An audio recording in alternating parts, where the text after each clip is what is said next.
It was not merely an artistic movement or a fleeting cultural trend.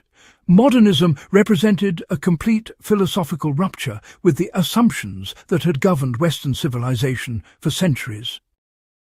It was, in essence, a crisis of meaning that forced intellectuals, artists and thinkers to confront an uncomfortable truth.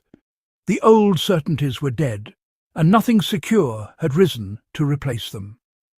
Modernism emerged as both a response to and a product of massive historical transformations, including industrialization, urbanization, secularization, and the devastation of World War I.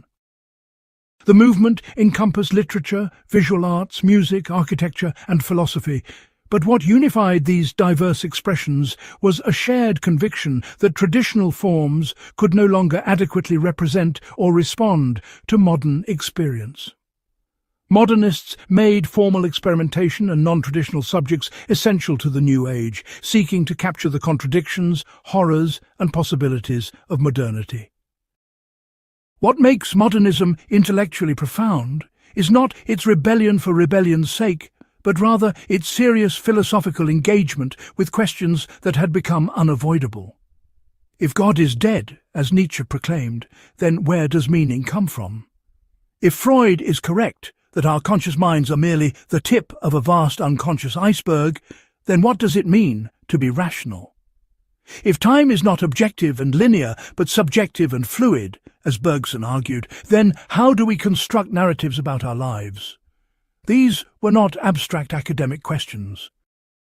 They were existential crises that demanded new modes of thinking and expression. The movement was fundamentally characterized by several interconnected ideas. First, it took a critical stance toward Enlightenment rationalism, questioning whether reason alone could provide access to truth or guide human flourishing.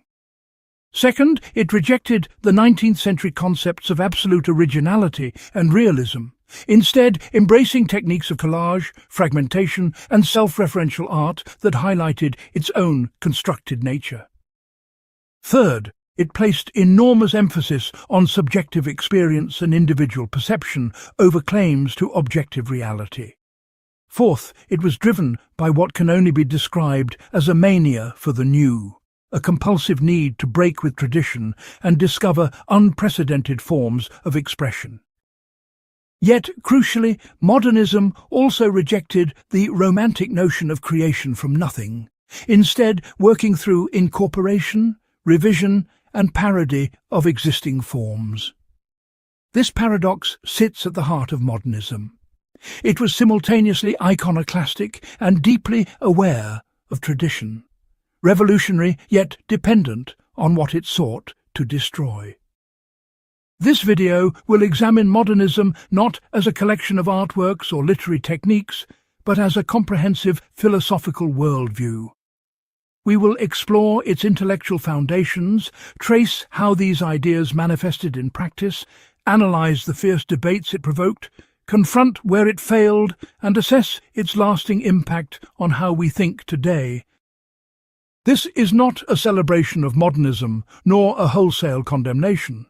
It is an attempt to understand, with intellectual rigor and clear reasoning, what modernism actually was and what it means for us now.